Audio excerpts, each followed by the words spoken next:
Bonjour Monsieur Laurent Petit-Mangin. Nous sommes très heureuses de vous accueillir aujourd'hui à la bibliothèque de la Morlaix et nous vous remercions d'avoir accepté notre invitation. Bonjour, merci. Ce qu'il faut de nuit, paru à la Manufacture de Livres en août 2020. Ce qu'il faut de nuit, c'est l'histoire d'un père qui élève seul ses deux fils. Les années passent et les enfants grandissent. Ils choisissent ce qui a de l'importance à leurs yeux, ce qu'ils sont en train de devenir. Ils agissent comme des hommes. Et pourtant, ce ne sont encore que des gosses. C'est une histoire de famille, de conviction, de choix et de sentiments ébranlés. Une plongée dans le cœur de trois hommes. Alexandra Schwarzbold, dans Libération, évoque un premier roman bouleversant qui vous hante longtemps après l'avoir reposé, la gorge nouée. C'est tout à fait mon ressenti à la fin de la lecture de votre roman. Ce roman m'a questionné sur le fait de comment trouver les mots pour parler à ses enfants sur le pardon et à quel point les choix que l'on fait ont une incidence sur nos vies et notre famille. Est-ce le message que vous souhaitiez faire passer ? Oui, c'est indiscutablement le thème de ce livre pour moi, c'était la déception. J'avais envie de raconter la déception d'un parent vis-à-vis de ses enfants, donc en l'occurrence ici un père vis-à-vis de son fils.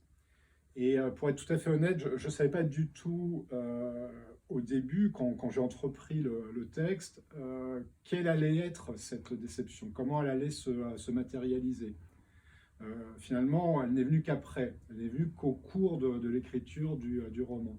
Mais c'était bien le thème central du livre, la déception, et puis évidemment aussi de réfléchir à ce qui nous paraît parfois inexorable et ce qui ne l'est pas. Et on voit dans ce livre que le père, assez rapidement, pense que la situation est inexorable, inextricable, et il laisse un peu tomber d'ailleurs la situation pendant un petit moment. Et puis on se rend compte que pour autant, il faudra bien d'autres choses, et il y a bien d'autres choses qui rendent la situation in fine inexorable. Votre premier roman est déjà en cours de traduction dans de nombreux pays, l'Allemagne, l'Italie et l'Angleterre et bien d'autres. Ce qu'il faut de nuit a rencontré un fort succès, ce qui lui a valu l'attribution de plusieurs prix littéraires, comme le prix Femina des lycéens, le grand prix du premier roman, le prix Stanislas. Monsieur Laurent Petit-Mangin, vous attendiez-vous à un tel succès ? En fait, ce qu'il faut... non, je ne m'attendais pas. Enfin, la réponse, c'est non, je ne m'attendais pas à un tel succès. Après, un livre, ce qu'il faut savoir, c'est que finalement, il vit 9 mois avant sa sortie officielle, à peu près, hein. Et au cours de ces 9 mois, vous commencez à recevoir ou pas, bon, en l'occurrence là, on en a reçu des signes, c'est-à-dire que le livre, il part en version maquettée, un petit peu grossière, aux libraires, aux responsables de médiathèques. Il part aussi à la presse, dans des maisons d'édition étrangères. Et puis, bon, vous commencez à avoir finalement des retours. Bon, on a eu quelques bons retours. Donc, c'est-à-dire que quand on a lancé le livre le 20 août, on s'est dit qu'au moins, on aurait un certain nombre de libraires en France qui soutiendraient le livre. Bon, ce qui était déjà vraiment très bien. Bon, et puis après, bon, les choses se sont mises en place. Après, il y a eu ce prix Stanislas du premier roman, bon, qui marque quand même la saison, la rentrée littéraire. Et bon, bah, je pense qu'évidemment, ça a donné un coup de booster au livre. Ça lui a fait un bien énorme parce que bon, bah, ça donne tout de suite une visibilité bien plus importante. Donc oui, les choses se sont mises en place à partir de ce moment-là. Comment avez-vous commencé à écrire et qu'est-ce qui vous en a donné l'envie ? Bah, j'ai commencé à écrire il y a 10 ans de ça. En l'occurrence, c'est un collègue d'Air France qui m'en a donné l'envie, c'est un collègue qui avait l'habitude de prendre sa voiture pour venir travailler chez Air France à Roissy. Et puis, un jour, il a décidé de prendre le RER. Et il m'a dit, bon, la bonne chose de ça, c'est que... il m'a montré un grand cahier, format A3, où il me dit, tu vois, j'écris des lignes et un jour, je vais publier donc un roman. Et effectivement, quelques mois après, il a publié, bon, il s'est auto-publié, on va dire, hein, enfin, un roman. qui était très belle tenue, je l'ai lu, je me suis dit, waouh, quand même, donc c'est possible. C'est-à-dire que c'était la prise de conscience que le fait d'écrire des romans n'était pas réservé à une caste d'écrivains, que c'était accessible à tout le monde, qu'on pouvait s'y essayer. Et j'ai commencé comme ça, j'ai commencé à écrire des premières pages de romans. Bon, après, ces premières pages, elles ont été un peu plus loin ou pas. Hein. Souvent, d'ailleurs, elles s'arrêtent aux premières pages. Et puis, bon, bah, des fois, ça va un petit peu plus loin. Comment vous est venue l'idée de publier? Bah, en fait, l'idée de publier, elle ne vient pas immédiatement. Encore une fois, je dirais dans l'ordre logique des choses, vous écrivez des scènes dont vous avez envie d'écrire, des premières pages qui vous habitent un petit moment. Bon, en l'occurrence, là, par exemple, pour ce texte, c'était la scène du terrain de foot initiale, hein, qui ouvre le livre. Bon, c'est une scène que j'avais en tête depuis bien longtemps. Je l'ai écrite. Bon, et je dirais dans votre foulée, hein, c'est comme quelqu'un qui sera à la piscine et qui a sa première impulsion là, hein, à partir du plot. Bon, vous arrivez à parcourir pas mal de mètres comme ça, de façon très très facile. Bon, bah, là, c'est la même chose pour un livre. Souvent, quand vous commencez à écrire une première scène, vous faites plusieurs pages assez facilement. Bon, puis après, il y a un petit travail et il faut aller à peu près jusqu'à la page 30. Et c'est à la page 30 où vous analysez, savoir si vous avez assez de matériel, si vos personnages sont suffisamment forts, si vous avez une intrigue, si vous avez au moins quelque chose de tout ça. Et puis en principe, ben, c'est l'heure de vérité, c'est-à-dire c'est stop ou encore. Vous dites, tiens, page 30, oui, je vais aller au bout, j'ai suffisamment d'éléments. Et là, vous faites l'effort, c'est un effort pour le coup beaucoup plus long, d'aller jusqu'au bout de votre texte. Et vous ne pensez pas à ce moment-là encore à être publié. Enfin, vous écrivez pour terminer votre livre. Mais évidemment, le jour même où vous avez terminé votre livre, vous dites, bon, ça y est, c'est fini, le livre est écrit. Dès ce jour-là, vous vous mettez en tête de vouloir le publier. Parce qu'effectivement, à un moment donné, ce qui est sympathique, c'est aussi d'avoir le livre quelque part sur un rayonnage, chez vous, bon, qu'il ait une forme, je dirais, la forme d'un livre, en fait. Mais c'est long de trouver un combien éditeur. De temps s'est-il écoulé entre... Non, pour celui-ci, ça a été très rapide. Hein. Pour celui-ci, en l'occurrence, à mon éditeur, à Pierre Fourniot de la Manufacture de Livres, j'ai envoyé 2 textes, un mercredi soir. Donc 2 textes qui étaient finalisés, qui n'avaient rien à voir l'un avec l'autre. Donc il y avait Ce qu'il faut de nuit parmi ces 2. Et en l'occurrence, il m'a rappelé le vendredi matin, donc même pas un jour et quelques après, en me disant « Je suis très intéressé par votre texte sur l'Allemagne de l'Est. J'ai envie de le publier. » Bon, donc on a commencé notre histoire sur l'autre texte, en l'occurrence. Et il m'a dit bon, bah, écoutez, je vais tout de suite lire dans la journée l'autre, celui que vous m'avez envoyé. Et puis il m'a renvoyé un texto en fin d'après-midi. J'étais à Amsterdam, je travaillais à Amsterdam à l'époque. J'étais dans l'avion sur l'aéroport de Schiphol en attendant le décollage. Et j'ai vu le texto en me disant, écoutez, je viens de lire votre deuxième texte, on a vraiment 2 bonnes raisons de se voir la semaine prochaine à Paris. Donc voilà comment c'est. Donc en l'occurrence, pour Ce qu'il faut de nuit, ça a été excessivement rapide. C'est un texte qui a très peu circulé. Enfin, je ne l'ai pas envoyé. Je l'ai envoyé à Gallimard. Bon, il n'a pas été retenu, mais avec une très longue lettre. Donc j'avais quand même. Je me disais qu'il y avait quand même quelque chose, c'est-à-dire que le livre avait dû certainement aller assez loin quand même dans les comités de lecture. Bon, voilà. Donc ça s'est passé comme ça pour celui-ci. Mais évidemment, je veux dire, ça se passe pas toujours comme ça. Enfin, je veux dire, le livre, il y a une part de chance quand même dedans. L'autre phénomène énorme de chance que j'ai eu, c'est que normalement, je devais sortir qu'en janvier 2021, à la rentrée littéraire de l'hiver. Et en fait, j'ai bénéficié du fait que Franck Buys, qui était l'auteur un peu maison de la Manufacture, a décidé d'aller chez Albin Michel et donc m'a libéré le créneau de septembre. Donc je pense que le livre aurait été exactement le même, évidemment, là en janvier 2021, mais si ça se trouve, il n'aurait pas du tout eu le même succès, parce que bon, c'est quand même pas la même chose de sortir en septembre. C'est plus joueur, disons, de sortir en septembre, mais si ça marche, il y a plus de retombées que de sortir en janvier. Y a-t-il des moments précis où vous écrivez? Non, je n'ai pas de moment précis. J'adore écrire en temps contraint. C'est-à-dire que, par exemple, encore une fois, sur les 10 dernières années de ma vie, j'ai été beaucoup à l'étranger. J'ai vécu seul la semaine à l'étranger, puisque bon, là, je rentrais à la Morlaix juste pour les week-ends pour être avec ma famille, mais j'étais seul et donc je faisais des allers-retours en permanence. J'ai une empreinte carbone détestable, mais bon, c'est comme ça. Donc j'étais à Londres, j'étais à Amsterdam et j'adore écrire dans l'avion, c'est-à-dire parce que bon, bah, sur ces vols-là, ce sont des vols très très courts de 40 minutes. J'écris en 40 minutes, j'écris souvent pas sur ordinateur, j'écris sur un cahier au crayon, ça va beaucoup plus vite et j'écris comme ça quelques feuillets. Et en 40 minutes, bon, vous avez le temps, oui, d'écrire 3-4 feuillets. Et c'est pas mal parce que finalement, ça vous donne une échéance. C'est-à-dire, vous vous dites, bon, bah, j'ai ces minutes-là, je développe un peu mon histoire. Donc, il n'y a pas besoin d'avoir des heures et des heures d'écriture, je trouve, par jour pour écrire. Il vaut mieux des fois avoir ne serait-ce que 40 minutes ou 1 heure, on va dire, mais s'y mettre vraiment de façon intense en se disant, bon ben voilà, c'est 7 heures et j'en fais quelque chose, que bon, se dire, tiens, j'ai toute la journée et on va voir ce qui va tomber. Avez-vous commencé l'écriture d'un nouveau roman? Oui, j'ai donc cet autre texte qui en ce moment en aller-retour avec la manufacture, avec l'éditeur, c'est-à-dire que bon, il l'avait aimé il y a de ça maintenant 1 an.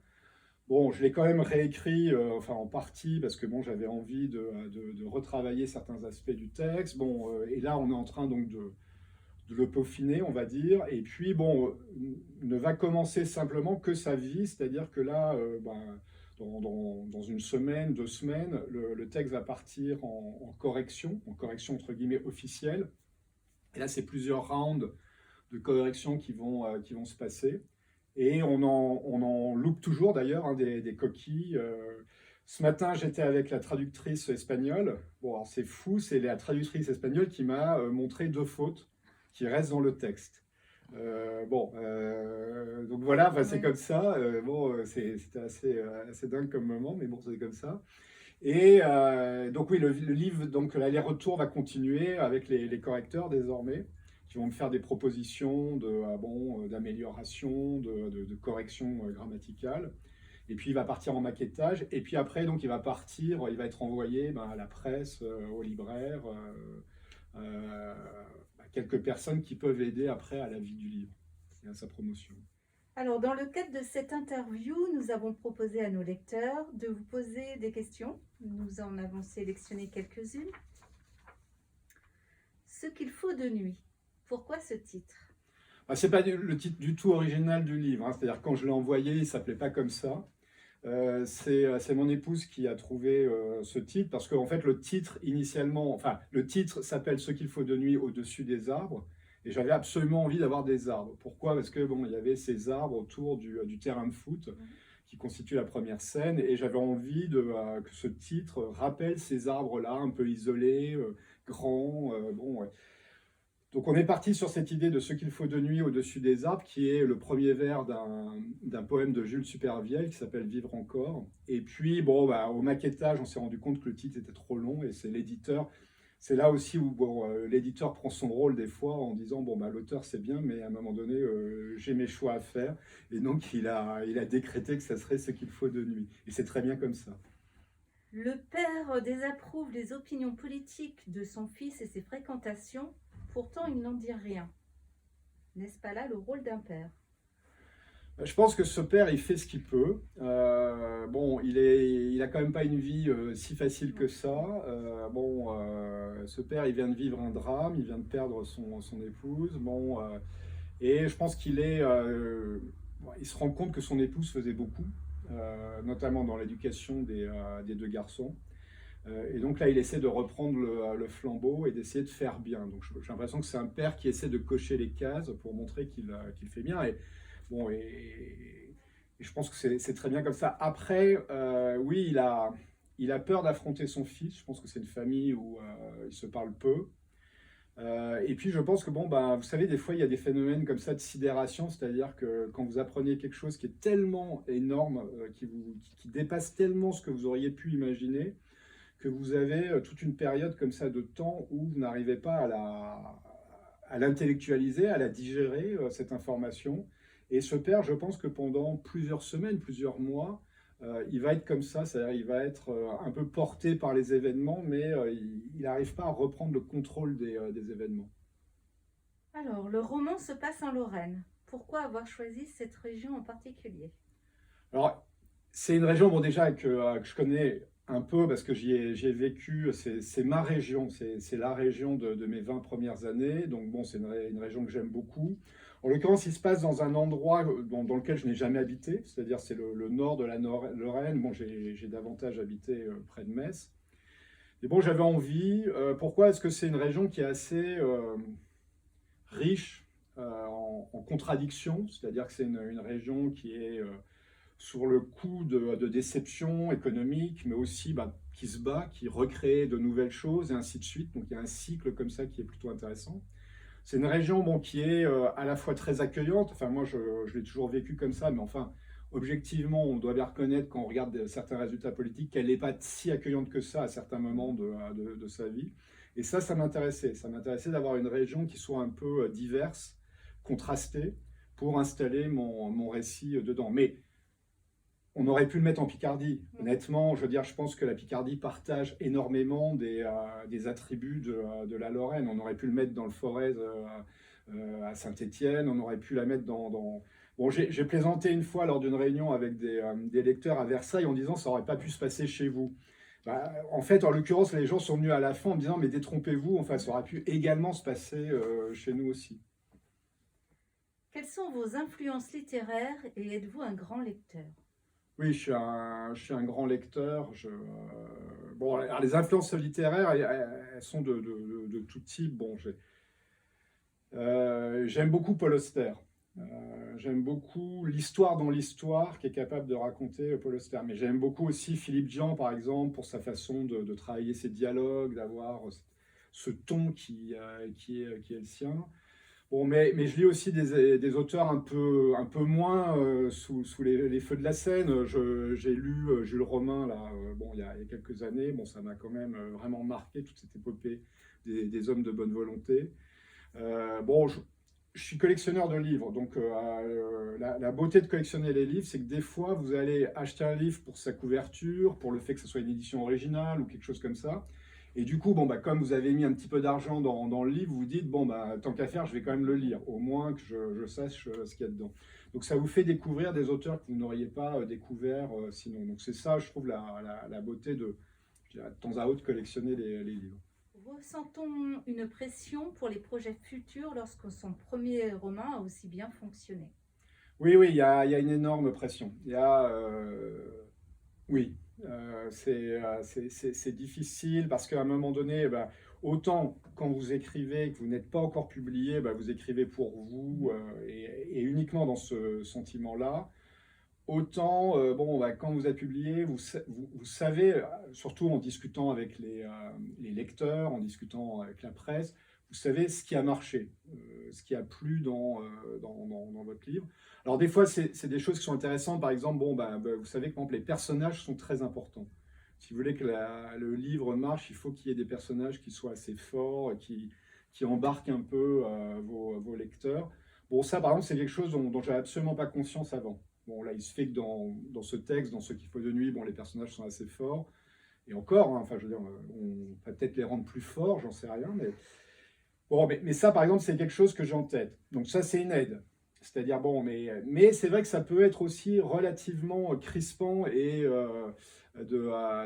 d'écrire désormais parce que, vous vous dites, oulala, est-ce que ça va plaire autant? Bon, et je pense qu'il faut, moi justement, mon éditeur m'aide là-dessus en me disant, bon, débarrasse-toi maintenant de ça, oublie, réécris ce que tu as envie d'écrire.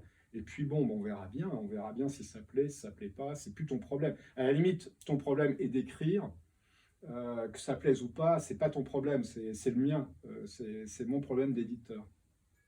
Voilà, c'était la dernière question. Merci encore.